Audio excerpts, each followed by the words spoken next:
বদে বদে দৌড়ে রাষ্ট্রপ্রধানও যদি বুঝে না, রাষ্ট্রপ্রধান হইলে ক্ষমতা থেকে রাখার জন্য খালি মারো সব মেরে যেভাবে মার শুরু করছিল ফিলখানায় শাপলা চত্বরে, যেভাবে মার শুরু করছিল বারণের শেষ নিঃশ্বাসটা তার কোন অংশই জানেননি। দেশের নেতা সব মারার পরে আওয়ামী লীগ হল তোমরা শেখ হাসিনা রাজনীতি বুঝে ওই না।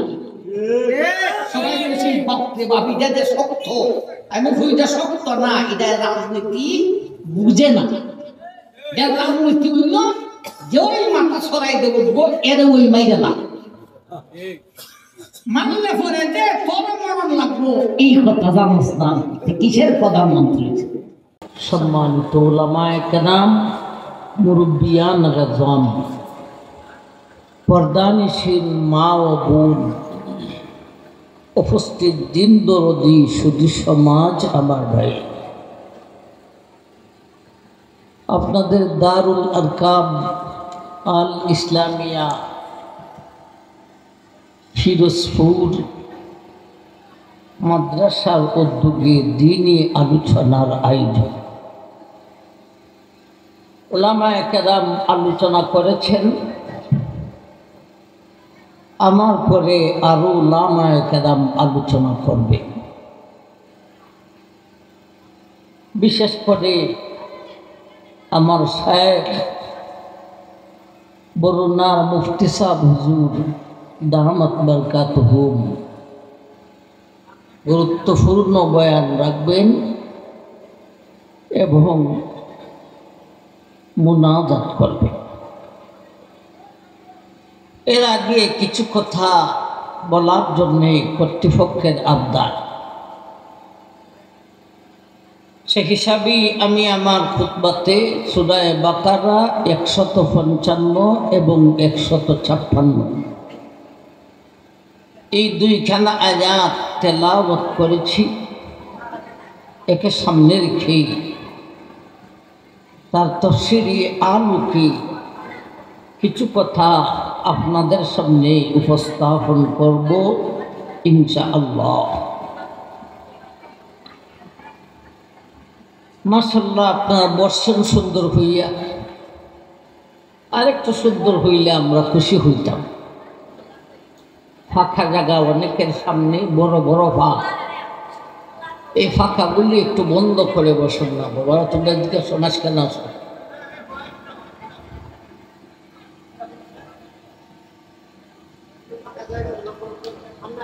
এই ছাত্ররা তোমরা এখানে ফাঁক জায়গাটায় আসো।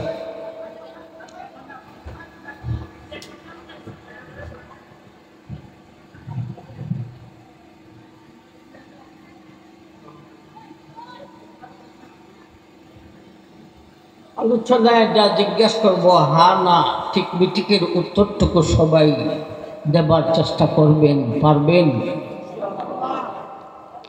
গুরুত্বপূর্ণ কথা শুনলে জুড়ে সুরে সুবহানাল্লাহ বলার চেষ্টা করবেন, পারবেন?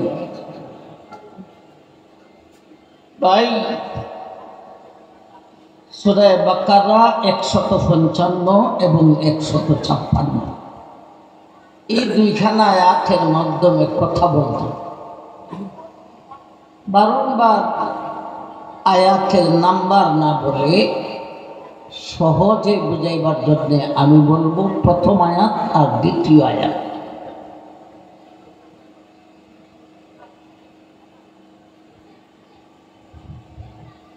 প্রথম আয়াত বলতে 155, দ্বিতীয় বলতে 156। আসুন আমরা আলোচনায় প্রবেশ করি। ভাই, আমরা মানুষ, আমরা মুসলমান, এক আল্লাহকে বিশ্বাস করি, ঠিক না বেঠিক? অথচ আমরা দুনিয়ার জগতে শান্তি হইলাম না, সুখ নাই। নিজে রোগী, বিবি রোগী, বাচ্চা রোগী। অনেক ভাই এত গরিব, রুজি রোজগার দিয়া পরিবারের ভরণ পোষণ বড় কষ্ট হইয়া যায়। অনেকে আবার দুশ্মনের জ্বালায় নিরাপদে চলাফেরা করতে পারে না। অনেকের মাঠে ফসল হয়, কিন্তু অতিবৃষ্টি, অনাবৃষ্টি বা পোকায় লাগিয়া মাঠের ফসল নষ্ট করে দেয়। হাই রে জ্বালা, জ্বালা আর জ্বালা। অথচ আপনার পার্শ্বে হিন্দু বাড়ি থাকতে পারে, আসেনি না? আসে না? জনসুকাতে এরা আছে, ফিরোজপুরে আছে, নাই? যাই হোক, যারা ইমান নাই, হিন্দু, দুনিয়ার জগতে মুসলমানের মতো এদের এত জ্বালা আর কষ্ট নাই। ঠিক না বেটি? খবর লইয়া দেখেন, এত রূপ, এত জ্বালা এরাম নাই। আল্লাহ, আমরা তোমারে মানলাম, তুমি দিলে আমাদেরকে কষ্ট, আর বেঈমানরা তোমাকে মানে না, তুমি দিলে শান্তি। অথচ বিচারে কয় কি, আমরা যেহেতু আল্লাহ মানছি, আমরা সুখ পাইতাম, আর বেঈমানরা ঈমান আনে নাই, এরা দুঃখ হইত। ব্যাপারটা তো উল্টা হয়ে গেল। এক। দুই নম্বরে, মুসলমানের মধ্যে আল্লাহর কাজ যে যত বেশি করে, তার উপর বিপদটা তত বেশি থাকে। এটাও বিচারটা বা হইল না উল্টা হইল? উল্টা। আল্লাহর কাজ যে যত বেশি করে, বিপদ তার উপর তত বেশি থাকে। মুসলমান নামাজ নাই, রোজা নাই, লাচ্চামি, গুন্ডামি, সন্ডামি, মস্তানি, চুরি, ডাকাতি, সুৎখুর, ঘুষখুর, এদের সারা জীবনে একবার জহুর দেখা। আর আপনারা যারা জনসাধারণ, নমাজি রোজাদার মানুষ, আলেম ভক্ত, আপনাদের বিপদের অভাব নাই। আর আমরা যারা হুজুর, ইমাম সাহেব, মুয়াজ্জিন সাহেব, বক্তা সাহেব, মুহাদ্দিস সাহেব, আমরার বিপদ জনসাধারণ নমাজি থেকে আরো বেশি। আর যিনারা আল্লাহর ওলি, ওনাদের বিপদ হুজুর থেকে আরো বেশি। আর যিনারা নবী রাসূল হয়ে দুনিয়াতে আসছেন, বিদায় হয়েছেন, ওনাদের বিপদ ছিল সবচাইতে বেশি। আল্লাহ এই বিচারটাও বুঝলাম না, যে তোমার কাজ বেশি করে, যে তোমারে বেশি মানে, তার তুমি সুখ এনে দিতে। যে ইবাদত বন্দেগী বেশি করে, এরে সুখ দিতে। তারা ইবাদত করে না, এরে শাস্তি দিতে। বেঈমানরা তোমাকে মানে না, তুমি দিলে সুখ। আমরা মুসলমান তোমাকে মানি, তুমি দিলে দুঃখ। এক। দুই নম্বরে, মুসলমানের মধ্যে যে আল্লাহর কাজ যত বেশি করে, বিপদটা তার উপরে তত বেশি। এর কারণটা এই জাতীয় টুকিটাকি কিছু কথা বলার জন্যে আমি আপনাদের সামনে উপস্থিত হয়েছি। দুইটা সমস্যা ভাই, এই দুইটা সমস্যারও সমাধান আল্লাহ কোরআনে দিয়েছেন। এমন কোনো সমস্যা নাই যেই সমস্যার সমাধান কোরআনে নেই। এটারই মিছিল বলে তাকে। সব সমস্যার সমাধান দিতে পারে আল কোরআন। এই যে দুইটা কথা কইলাম, বেঈমান থেকে মুসলমানের বিপদ দুনিয়াতে বেশি। মুসলমানের মধ্যে আল্লাহর কাজ যে যত বেশি করে বিপদটা তার উপরে তত বেশি। এই দুইটা সমস্যার সমাধান আল্লাহ কোরআনে দিয়েছেন, তাও দিয়েছেন আজকের তেলাওয়াতকৃত দুইখানা আয়াতে। আসুন প্রথম আয়াতের প্রথম শব্দ, প্রথম আয়াতের প্রথম শব্দ হলো ওয়ালা নাবলুওয়ান্নাকুম। ও মুমিন, আমি তোমাকে পরীক্ষা করি। আল্লাহ মুমিনকে পরীক্ষা করেন। পরীক্ষা দিতে হলে সুখে সুখে পারা যায় না দুঃখ কষ্ট করতে হয়? দুঃখ কষ্ট করতে হয়। আমার ভাই, দুঃখ কষ্ট কইরা পরীক্ষা দিয়া যদি পাস করতে পারে তাইলে তার মর্যাদা আগের সমান না আরো বাড়ে? আরো বাড়ে। ও মুমিন মুসলমান, তোমারও পরীক্ষা হয়। পরীক্ষা দিতে হবে। তোমারও পরীক্ষা চলেছে। এই পরীক্ষা দিয়া পাস করতে পারলে তোমার মর্যাদাও আছে, ঠিক না বেটি? যারা ঈমান আনছে মুসলমান, ও মুসলমান, তুমি যেহেতু ঈমান এনেছ, তুমি ইমানি মাদ্রাসার ছাত্র বনেছ। ইমানি মাদ্রাসার ছাত্র যেহেতু বনেছ, পরীক্ষা দিতে হবে, ঠিক না বেটি? আর বেঈমানের গোষ্ঠীরা ইমানই আনে নাই, ইমানি মাদ্রাসায় ভর্তি হয় নাই, ইমানি মাদ্রাসার বারিন্দায় যায় নাই, দাখিলাও পায় নাই, ফরমও পায় নাই, ছাত্র বলতে পারে না। ছাত্র বলতে যেহেতু পারে নাই, ছাত্র নয়। যে ছাত্র না তার কোনো পরীক্ষাও না। আমার ভাই, তাইলে প্রথম কথাটার উত্তরটা আসছে না? আসছে না? মুসলমানের বিপদ বেঈমান থেকে কেন বেশি? মুসলমান ইমানি মাদ্রাসার ছাত্র হয়েছে, তার পরীক্ষা দিতে হবে। বেঈমান ইমানি মাদ্রাসার ছাত্র বলতে পারে নাই, সুতরাং তার কোনো পরীক্ষাও নাই। ভাই, এক মায়ের দুইটা সন্তান, দুইটা ছেলে।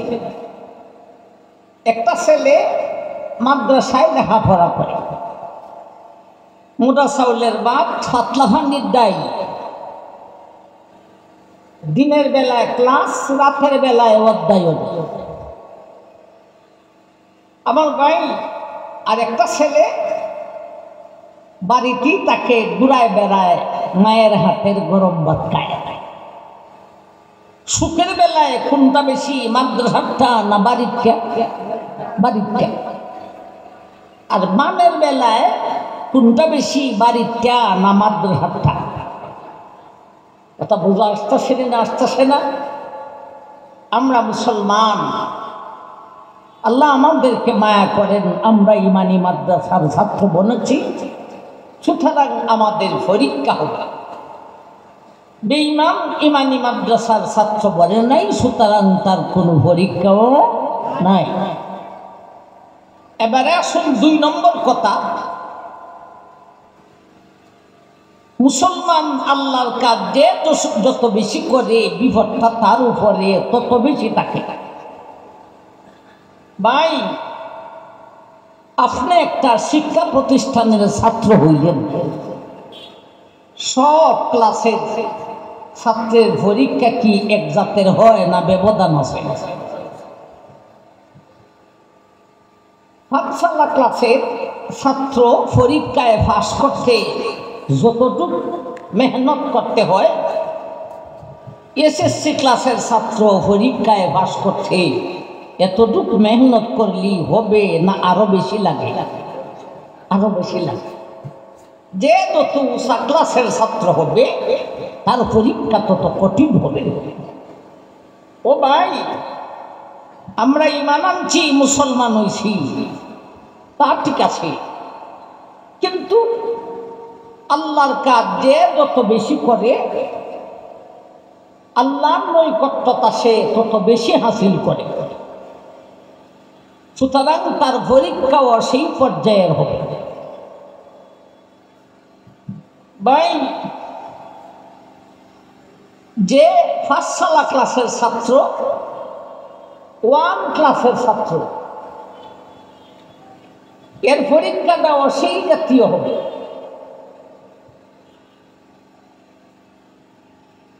1 ক্লাসের ছাত্র এ ঈমান আনছে, আর কোনো কাজ ইবাদত বন্দেগী কিচ্ছুই করে না, এরপরে তো ঈমান আনছে, ঠিক না ঠিক? মুসলমান, সে হলো 1 ক্লাসের ছাত্র, যারা নামাজ পড়ে, রোজা রাখে, সাধারণ জনগণ, এরা হলো দৃষ্টান্ত স্বরূপ ইমানি মাদ্রাসার পাঠশালা ক্লাসের ছাত্র। আর যারা হুজুর মানুষ, দৃষ্টান্ত স্বরূপ এসএসসি ক্লাসের ছাত্র, পরীক্ষা সেই পর্যায়ের হবে। আর আল্লাহর ওলি যারা দৃষ্টান্ত স্বরূপ ইমানি মাদ্রাসার এইচএসসি ক্লাসের ছাত্র, পরীক্ষা তার সেই পর্যায়ের হবে। নবী রাসূলগণ হলেন সবচাইতে উঁচা ক্লাসের ছাত্র, পরীক্ষা তার সেই পর্যায়ের হবে। এটারে কয় যেমন মাথা তেমন ব্যথা। আমার ভাই যান, আল্লাহ ইবাদত বন্দেগী করে যে আল্লাহর যত নিকটে পৌঁছবে, সে ইমানি মাদ্রাসার তত উঁচা ক্লাসের ছাত্র হবে, পরীক্ষাটাও সেই পর্যায়ের হবে। পরীক্ষায় পাস করতে পারলে মর্যাদাটাও সেই পর্যায়ের হবে।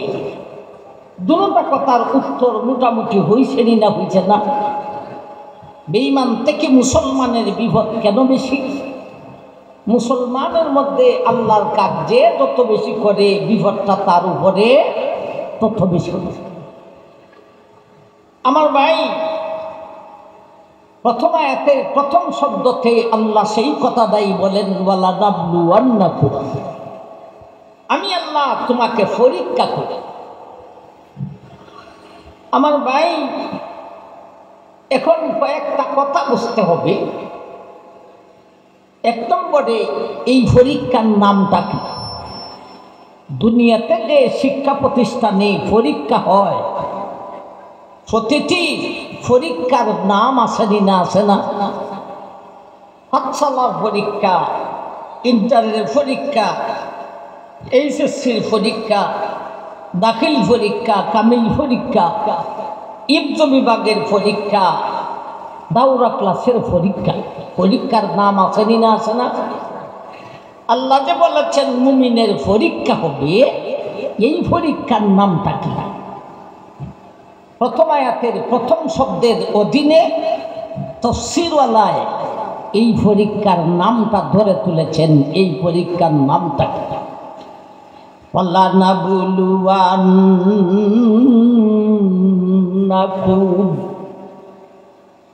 ও মুমিন, আমি আল্লাহ তোমাকে যে পরীক্ষা করি, এই পরীক্ষার নাম আছে দিন। এই পরীক্ষার নাম পাঠশালা নয়, ইন্টার নয়, আইবিএ নয়, দাখিল কামিল নয়, ইবজ বিভাগের নয়, দাওরা বিভাগের নয়। এই পরীক্ষার নাম হইল ঈমান পরীক্ষা। পরীক্ষার নামটা কি?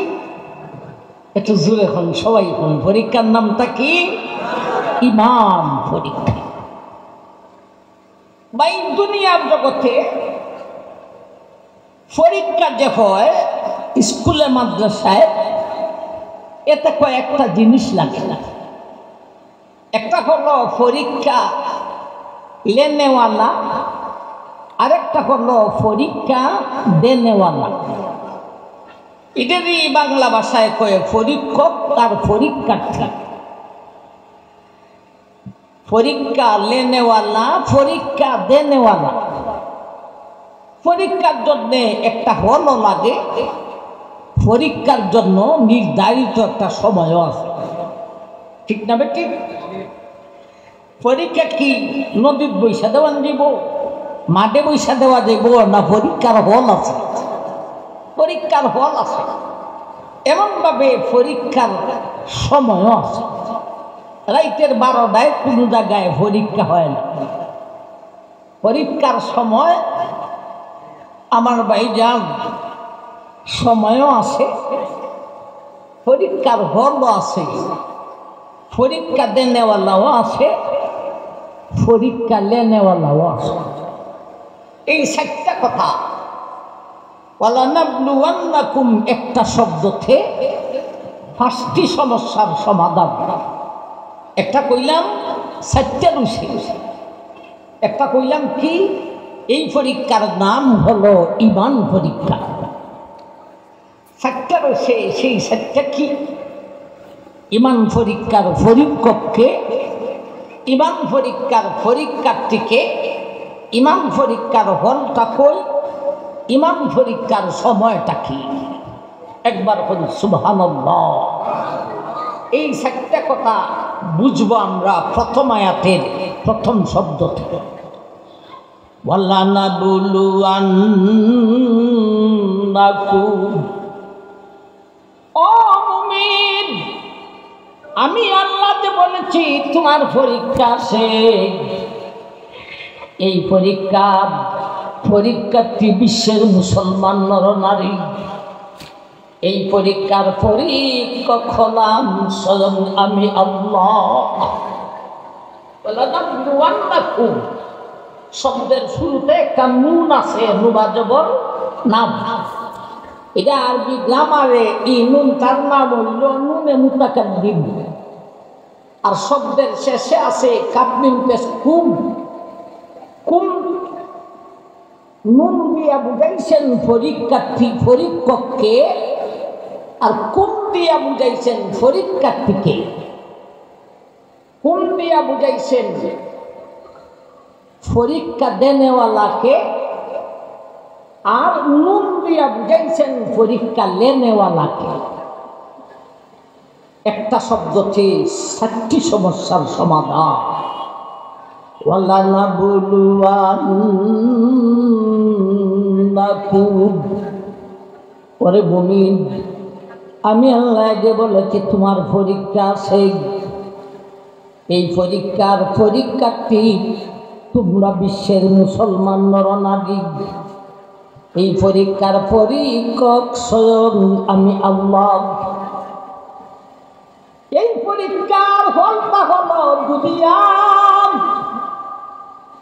মায়ের পেটে থাকতে পরীক্ষা হয় নাই, মরিয়া কয়েবরে গেলেও পরীক্ষা হবে না। পরীক্ষার হল হলো দুনিয়া।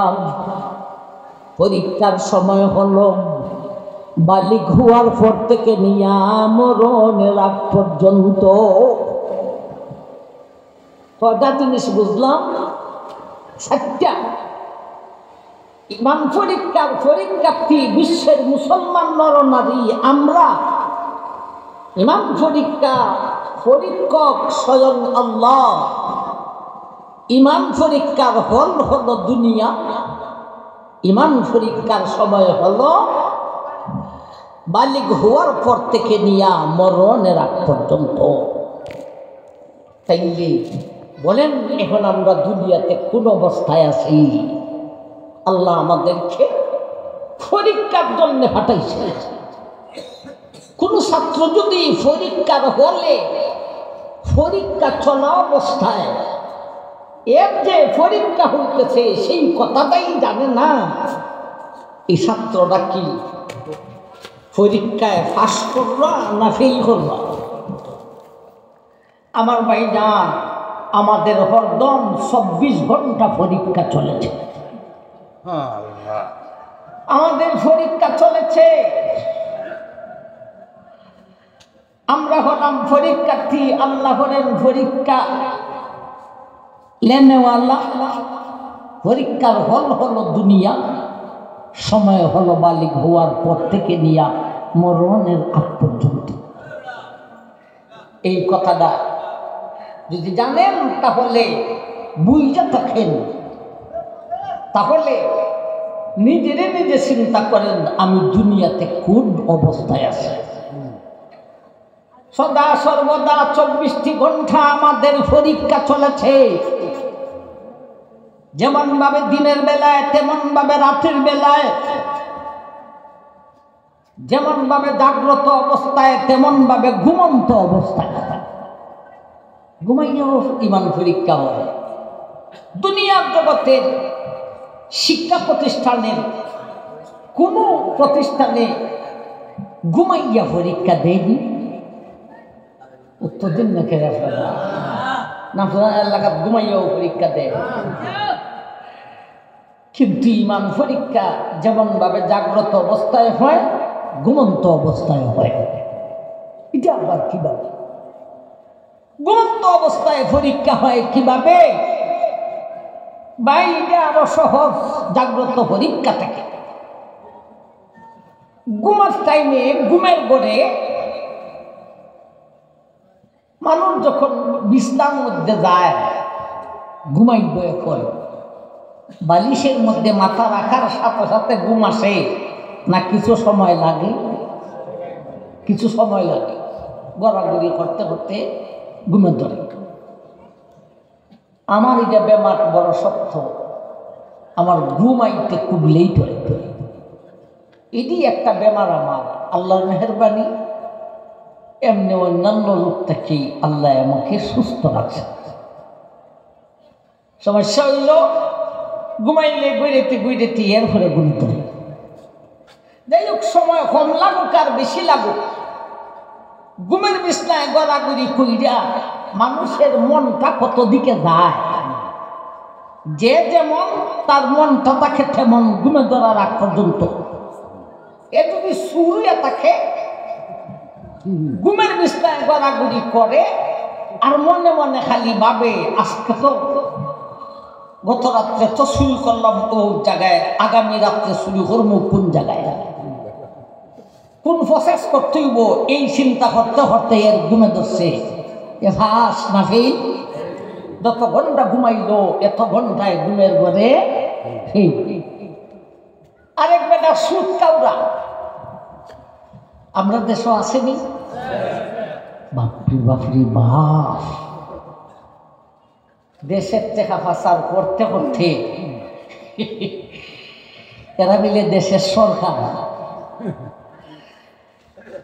শূন্য খবর হল সুরহল থেকে চুরি করে খালি বিলে খাম করছে বাংলাদেশে, রেন গেল বাংলাদেশ বেসন লাগলো। যদি আমি উপর দিয়া ওভার ব্রিজ ঢাকাতে, উপর দিয়া ওভার ব্রিজ, তলি দিয়া ডুলা, এটাই হল শেখ হাসিনা। আর তো হইতে দন নাই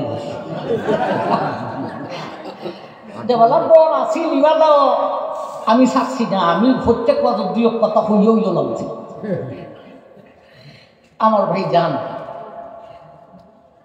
সুদপুরে ঘুমের বিস্তায় গড়াগড়ি করে আর হয় আজকে তো সুদের টাকা উঠাইতে গেলাম অমুকে দিয়া, হালকা যাইতাম কুনে দিয়া। এই চিন্তায় গড়াগড়ি করতে করতে ঘুমে ধরছে। যত ঘন্টা ঘুমাইল এত ঘন্টা ঘুমের ঘরে, ঘুমের পরীক্ষায় ফাঁস নাকি? সুরের কথা কইলাম আর সুদপুরের কথা কইলাম। ভাই যেই সারা সিঁড়ি প্রেম করেছে ঘুমের ঘরে ঘুমাইয়া বিস্তার মধ্যে গইরা আর মন ডাকই খানো লাগাই আছে, তোমাদের সারা আমি টিকতে পারি না গো। আমার ভাই এইভাবে মন নিয়া গড়াগড়ি করতে করতে ঘুমাইছে। যত ঘন্টা ঘুমাইল এত ঘন্টায় ঘুমের পরীক্ষায় ফাঁস না ফেল। আরেকটা বেদান আমার ভাই নামাজি রোজাদার, আল্লাহ আল্লাহ, মাগরিবের নামাজ পড়ছে, বাড়ির কিছু কাজ কাম গুছাইছে, এশার নামাজ পড়ছে। গ্রামের মানুষ বউ বাচ্চা নিয়ে খাবার দাবার খাইয়া ঘুমের ঘরে গেছে। ঘুমের বিছনায় গড়াগড়ি করে আর মনে মনে ভাবে, আমার আল্লাহ, মাগরিবের নামাজ আদায় করেছি, এশার নামাজ আদায় করেছি, জোহর আসর ফজর আদায় করেছি, এখন ঘুমের ঘরে আসলাম। এশার নামাজ আদায় করে খাবার দাবার খাইয়া ঘুমের ঘরে আসলাম রে আল্লাহ। ঘুমের মানুষ আর মারা মানুষ সমান। আল্লাহ, কখন ফজরের আযানটা হইব, মুয়াজ্জিন আসসালাতু খায়রুম মিনান নাম কইয়া ডাকটা দিব। আল্লাহ, আমার ঘুমটারে ভাঙাইয়া দিও, আমি ফজরের নামাজে যাইতাম। এই একটা ঘুমের পরীক্ষায় যত ঘন্টা ঘুমাইল, এত ঘন্টার পরীক্ষায় ফেল না পাস? এই হলো ঘুমাইয়া ইমান পরীক্ষা। আমার ভাইজান, জাগ্রত অবস্থায় ইমান পরীক্ষা হয়, ঘুমাইয়াও ইমান পরীক্ষা হয়। ভাই, এই হলো আমাদের দুনিয়ার জগৎ। শোনন রাইকে, ওয়াজ তো করতে আছি, প্রায় 3 বছরের ঊর্ধ্বে হয়ে গেছে আমার ওয়াজের বয়স। ভাই, ওয়াজ শুই না আমরা গাইয়া আর আপনারা শুনি না, যদি আমল করতে না পারি কোনো লাভ নেই। সুতরাং কথার শুই না, বেশি কথার দরকার নাই, কথার শুই না, আমলের চেষ্টা করেন। নিজেরে নিজে মাঝে মধ্যে জিজ্ঞাসা করেন, এত কিছু করলায় দুনিয়ার লাগি, কোন সময় মারা যাইবা, এদিকে সাথে নিয়ে যাইবা? তিন দুনিয়ার জগতের লাগি এত হাই হুতাশ, এত হাসি, এত কান্না কিসের জন্য? কোন সময় যাইব? দুনিয়ার পরীক্ষায় পাস করতে হবে, ইমান পরীক্ষায় পাস করতে হবে। ভাই, তাইলে আমরা দুনিয়াতে ইমান পরীক্ষা দেওয়ার জন্য আল্লাহ পাঠাইছে, এই কথাটা স্মরণ রাখবে। তাগাজি লাগানে কি দুনিয়া নিহি, এই বুরত কি যা হ্যায় तमाशा नहीं। मौत को समझा है गाफिल इख्तिताम जिंदगी, दर हकीकत मौत है सुबह हयात जिंदगी। जिंदगी मकसूद बहरे बंदगी, जिंदगी बे बंदगी शर्मिंदगी। এই দুনিয়াতে আমি খাটাইছি মস্তানির জন্য নয়, লাট্টামের জন্য নয়, গুন্ডামির জন্য নয়, বড় ধনী হওয়ার উদ্দেশ্যে নয়, বড় নেতা হওয়ার উদ্দেশ্যে নয়। এই দুনিয়াতে আমি আল্লাহ পাঠাইছি তোমাকে পরীক্ষা করার জন্য। হ্যাঁ, পয়সা থাকতে হলে খাওয়ান লাগবো, আর খাইতে হইলে খাবার জোগাই তুইব। আল্লাহ নিষেধ করেন নাই, খেত কামার করো, ব্যবসা করো, তিজারত করো, নিষেধ না। ঠিক টাইমে যদি নামাজটা পড়তে পারো, আর সুদ ছাড়তে পারো, গুণ ছাড়তে পারো, তুমি দুনিয়ার যত কাজ করবে সব কাজ ইবাদতের মধ্যে শামিল হয়ে যাবে। আমার ভাই জান, এই হলো প্রথম আয়াতের প্রথম শব্দ দিয়া 5টা কথা বুঝলাম। কয়টা কথা বুঝছি? শব্দ একটা, সমাধান হয় না 5টা। ওয়ালা নাবলুয়ান্নাকুম,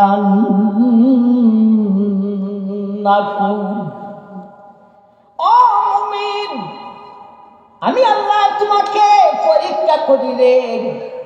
এই পরীক্ষার নাম হলো ইমান পরীক্ষা।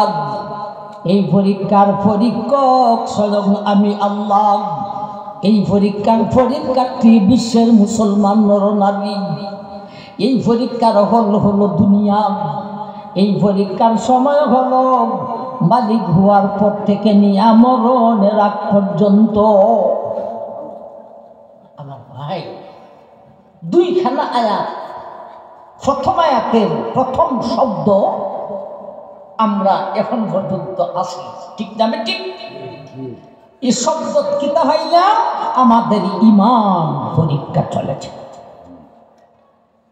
এই প্রথম শব্দ দিয়া পাঁচটা কথা বুঝে আজকের আলোচনার ভূমিকা পেশ করলাম।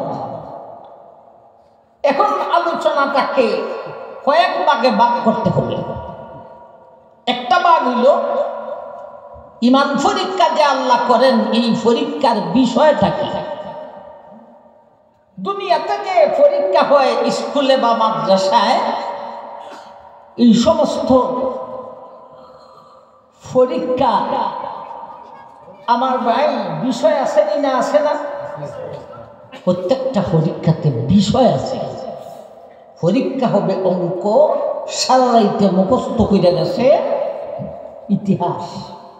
অঙ্কতে সামান্য ভুল করলে সামান্য নম্বর কাটবো না গুড়ার দিন? গুড়ার দিন। পরীক্ষার বিষয় জানতে হবে। ইমান পরীক্ষা হবে বুঝলাম, এই পরীক্ষার বিষয় জানতে হবে। বিষয় জানা না থাকলে ফেস লাগে দিল।